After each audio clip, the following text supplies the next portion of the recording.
नंदनपुर के जंगल में टुनटुनी चिड़िया अपने पति बंटी कबूतर के साथ रहा करती थी। उनकी दो बेटियां भी थी। एक का नाम जहां लूसी कबूतरी था तो वहीं दूसरे का नाम रानी चिड़िया था। बंटी कबूतर की दोनों ही बेटियां बहुत ही प्यारी थी।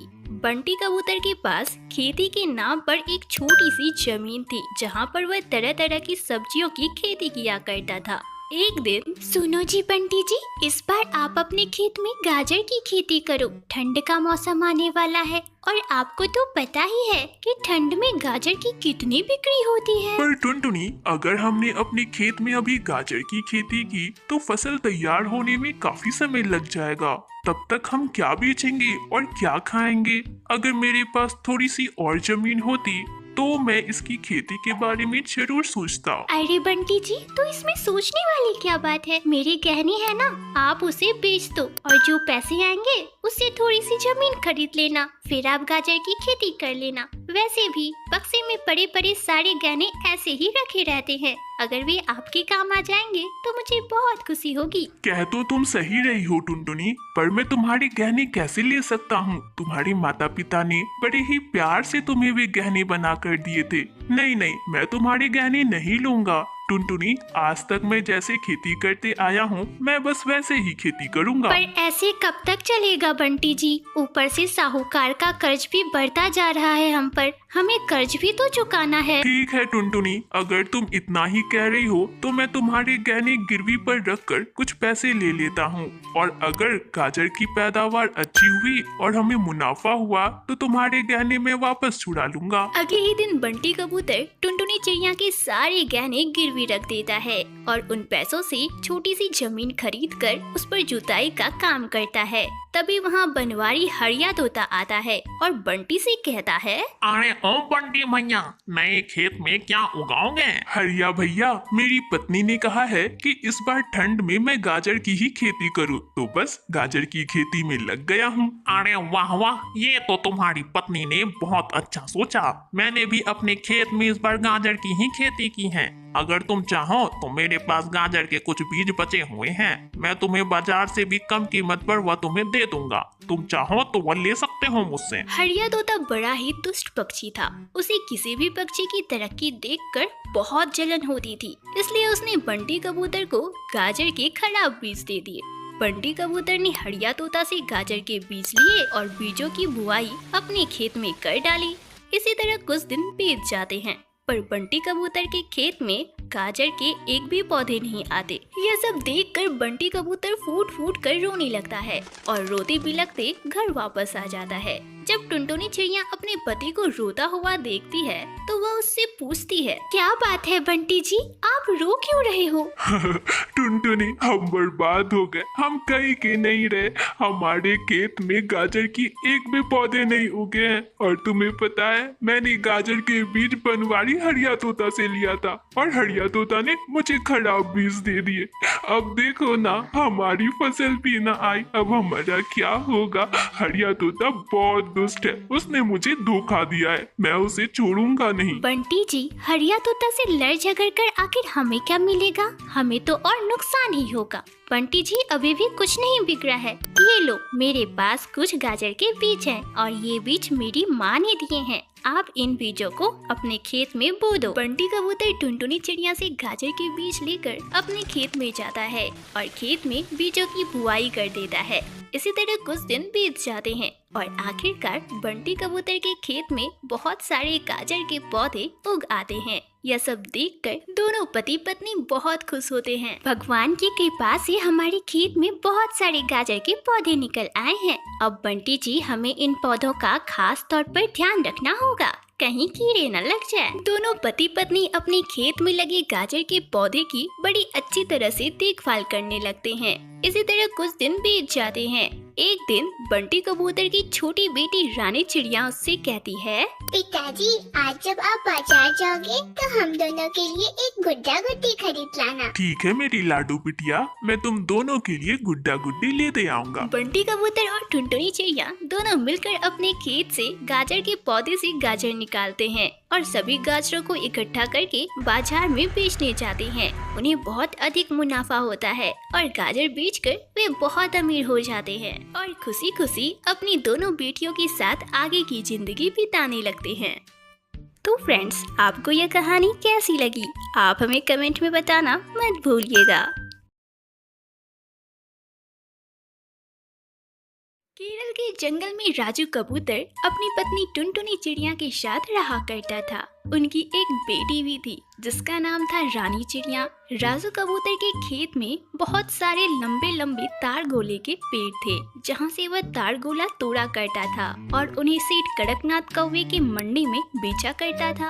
अरे राजू, आओ आओ, आ गए तार गोले लेके। वैसे राजू, मैं तुम्हें एक बात कह देता हूँ कि तार गोलों के डिमांड मार्केट में बढ़ गए हैं, तो मुझे तुमसे और भी ज्यादा तार गोले चाहिए। तो कल से ना तुम ज्यादा तार गोले तोड़ कर लाना। जी जी सेठ जी, क्यों नहीं, कल से मैं और भी ज्यादा तार गोले तोड़ कर लाऊंगा। ठीक है राजू, ये लो तुम्हारे तार गोले के पैसे। राजू कबूतर सेठ जी से पैसे लेकर खुशी खुशी वापस घर आ जाता है। टुनटुनी, अरे ओ टुनटुनी, तुम्हें पता है हमारे तार गोले की डिमांड मार्केट में बढ़ गए हैं, इसलिए सेठ जी ने मुझे और भी ज्यादा तार गोले तोड़ कर लाने को कहा है। अरे वाह राजू जी, ये तो बहुत अच्छी बात है। राजू जी, कल से ही आप सेठ जी को और भी अधिक तार गोले तोड़ कर दे देना, इससे हमारा मुनाफा भी बढ़ जाएगा। हाँ हाँ टुनटुनी, मैं भी यही सोच रहा था। अच्छा, मैं चलता हूँ खेत पर, मुझे तार गोले भी तो तोड़ने हैं और कल सेठ जी को भी तो देने हैं। ठीक है राजू जी, ध्यान से जाना। राजू कबूतर तार गोले तोड़ने के लिए अपने खेत की ओर चला जाता है। जब वह खेत पहुंचकर तार गोले तोड़ रहा होता है, तभी अचानक से एक तार गोला पेड़ से टूटकर उसके ऊपर गिर जाता है, जिससे उसे काफी चोटें आती है। खासकर उसके पंखों में बहुत अधिक चोटें आती हैं। यह सब एक पेड़ पर बैठा तोता देख रहा होता है। वह जल्दी से राजू कबूतर के पास जाता है और किसी तरह उसे उठाकर उसके घर लेकर आता है। अरे अरे, इन्हें तो बहुत अधिक चोटें आई हैं। आपको अब इनका बहुत अधिक ध्यान रखना पड़ेगा, खासकर इनके पंखों का। अब इन्हें कम से कम 6 महीनों तक कोई काम नहीं करने दीजिएगा। लीजिए, मैं कुछ दवाइयाँ लिख देती हूँ, इसे आप समय से देते रहिएगा। डॉक्टर बुलबुल के जाने के बाद टुनटुनी चिड़िया हरी तोता से कहती है, हरी तोता भैया, आपका बहुत बहुत शुक्रिया कि आपने राजू कबूतर को जल्दी से घर ले आया, नहीं तो पता नहीं इनके साथ और क्या हो जाता। अरे अरे टुनटुनी बहन, शुक्रिया की कोई बात नहीं, यह तो मेरा फर्ज था। इसी तरह कुछ दिन बीत जाते हैं। एक दिन रानी चिड़िया जब स्कूल से वापस घर आती है तो वह अपनी माँ टुनटुनी से कहती है, माँ, मुझे 20 रुपए चाहिए। माँ, मेरी सारी कॉपियाँ खत्म हो गई है, अब मैं कहाँ लिखूंगी? माँ, मुझे 20 रुपए दो ना, मुझे एक कॉपी लेनी है। ठीक है बिटिया, ये ले 20 रुपए और जा अच्छी कॉपियाँ खरीद ले। नन्ही सी रानी चिड़िया अपनी माँ से 20 रुपए लेती है और कॉपियाँ खरीदने चली जाती है। अब मैं क्या करूँ? घर की सारी जमा पूंजी धीरे धीरे खत्म हो रही है, अब घर कैसे चलेगा? और हाँ, राजू जी की भी तो दवाइयाँ खत्म होने लगी है, अब मैं दवाइयाँ भी कैसे खरीदूंगी? यह सब सोचते हुए टुनटुनी चिड़िया अपने पति राजू कबूतर के पास जाती है और उससे कहती है, राजू जी, घर की सारी जमा पूंजी अब खत्म होने वाली है, अब मैं क्या करूँ? राजू जी, क्या मैं कहीं काम ढूंढूं? मैं कितना अभागा हूँ कि मैं अपने परिवार को पेट भर खाना भी नहीं दे पा रहा। मेरा ऐसा जीना ही क्या काम का। टुनटुनी, मुझे मौत दे दो, तुम मुझे जहर ला कर दे दो। अरे राजू जी, आप ये सब क्या बोल रहे हो? राजू जी, हम कुछ ना कुछ उपाय जरूर निकालेंगे।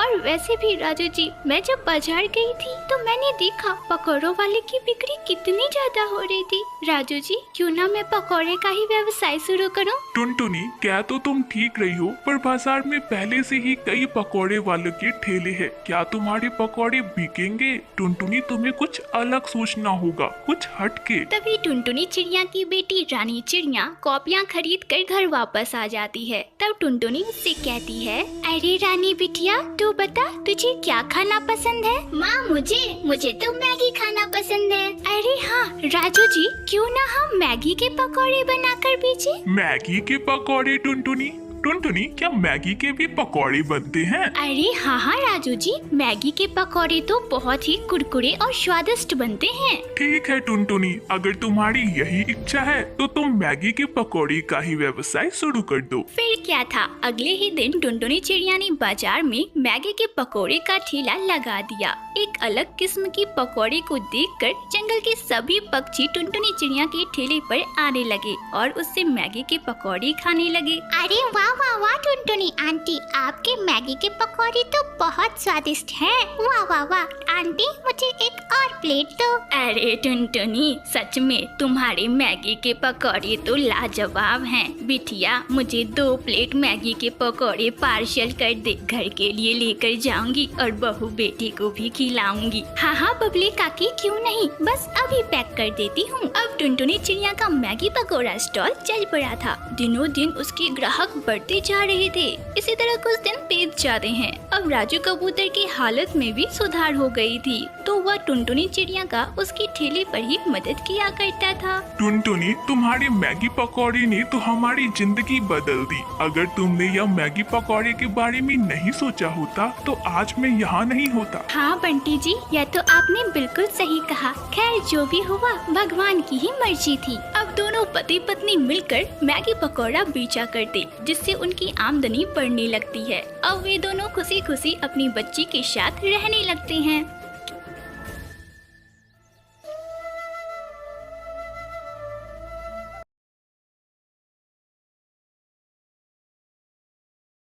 चंदनवन जंगल में टुनटुनी चिड़िया अपनी छोटी सी बेटी रानी चिड़िया के साथ रहा करती थी। रानी चिड़िया देखने में बहुत ही मासूम और प्यारी थी। वह अपनी माँ टुनटुनी चिड़िया को कभी भी किसी चीज के लिए तंग नहीं करती थी। एक दिन उसने देखा कि उसके साथी पक्षी स्कूल पढ़ने जा रहे हैं, तो उसने अपनी माँ टुनटुनी से कहा, माँ मुझे भी स्कूल जाना है। माँ तुम्हें पता है, इस जंगल के सभी पक्षी के बच्चे स्कूल पढ़ने जाते हैं, एक मैं ही नहीं जाती।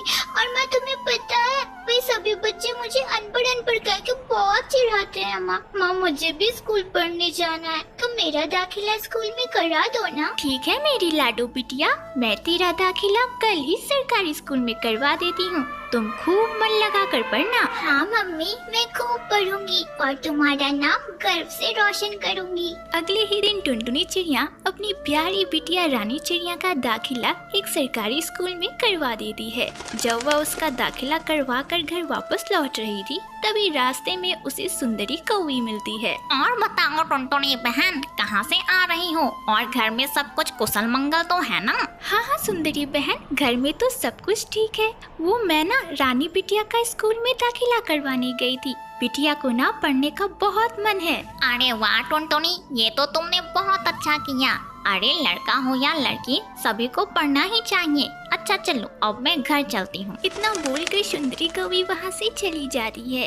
अब रानी चिड़िया रोजाना ही स्कूल पढ़ने जाया करती और जब स्कूल की छुट्टी होने के बाद वापस घर आती तो घर का सारा काम भी किया करती। उसकी माँ टुनटुनी चिड़िया जंगल के अमीर पक्षियों के घर में काम किया करती थी। इसी तरह कुछ दिन बीत जाते हैं। एक दिन जब रानी चिड़िया स्कूल से पढ़कर वापस घर आई तो उसने अपनी माँ टुनटुनी से कहा, मम्मी पता नहीं क्यों आज मेरे सीने में बहुत दर्द हो रहा है। मम्मी आज तो मैं दर्द की वजह से स्कूल में अच्छे से पढ़ भी नहीं पाई। बिटिया तू जल्दी से हाथ मुँह धोकर बिस्तर पर लेट, मैं अभी तेरी मालिश कर देती हूँ। नहीं मम्मी, इसकी कोई जरूरत नहीं है, मैं थोड़ी देर लेट जाती हूँ, देखना उसके बाद मैं ठीक हो जाऊंगी। नन्ही सी रानी चिड़िया अपने कमरे में सो जाती है। अपनी बेटी की सीने में दर्द के बारे में सुनकर अब टुनटुनी चिड़िया परेशान हो जाती है। हे भगवान, मेरी बच्ची का दर्द मुझे दे दे, पर उसके दर्द को दूर कर दे। मैं अपनी बेटी को दर्द में नहीं देख सकती। इसी तरह पूरी रात बीत जाती है। अगली सुबह भी रानी चिड़िया के सीने का दर्द कम नहीं होता। अरे मेरी लाडो बिटिया, आज तो तुझे दर्द के साथ तेज बुखार भी है। चल बिटिया, मैं तुझे अस्पताल लेकर चलती हूँ। टुनटुनी चिड़िया अपनी बेटी को लेकर जल्दी से अस्पताल जाती है। डॉक्टर साहिबा, मेरी बिटिया की तबीयत कल से ठीक नहीं है, उसे जल्दी से ठीक कर दीजिए। देखिए, मैं समझ सकती हूँ, आप एक माँ हो और आपको अपनी बिटिया की बहुत चिंता हो रही है, पर मैं भी तो एक डॉक्टर हूँ, बिना चेकअप किए इसे कैसे दवाई दे सकती हूँ। रुकिए, मैं अभी तुरंत इसका चेकअप करती हूँ और फिर दवाइयाँ दे देती हूँ, जिससे आपकी बिटिया तुरंत ठीक हो जाएगी। डॉक्टर बुलबुल जल्दी से रानी चिड़िया का चेकअप करती है और चेकअप करने के कुछ देर बाद टुनटुनी से कहती है, मुझे बड़े ही दुख के साथ यह बताना पड़ रहा है, आपकी बिटिया के दिल में छेद है। अगर तुरंत ही हार्ट ट्रांसप्लांट नहीं कराया गया तो इसकी मौत भी हो सकती है। अरे डॉक्टर साहिबा, ऐसा ना कहो, मेरी फूल सी बच्ची को किसी तरह बचा लो, मेरा इसके सिवा इस दुनिया में कोई नहीं है। अगर मेरी बिटिया ही नहीं रहेगी तो मैं रहकर क्या करूँगी। डॉक्टर साहिबा, आप मेरा दिल मेरी बिटिया में लगा दो ना।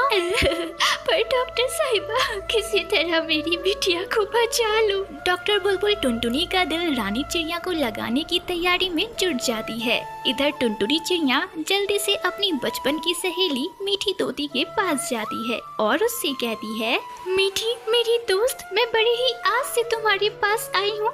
मीठी, मैं अपनी बिटिया रानी को तेरे हवाले करना चाहती हूँ, मेरे बाद तू मेरी बिटिया का ध्यान रखना। टुनटुनी चिड़िया रोते रोते सारी बात मीठी तोती को बताती है। ऑपरेशन के 2 दिन बाद रानी चिड़िया को होश आता है तो वह अपनी माँ टुनटुनी चिड़िया को ढूंढने लगती है। रानी बिटिया, तू अपनी माँ को मत ढूंढ, तेरी माँ अब इस दुनिया में नहीं, पर उसका दिल हमेशा ही तेरे अंदर धड़कता रहेगा। रानी बिटिया, अब मैं ही तेरी माँ हूँ, चल मेरे साथ मेरे घर चल। उस दिन के बाद से रानी चिड़िया मीठी तोती के साथ अपनी आगे की जिंदगी बिताने लगती है।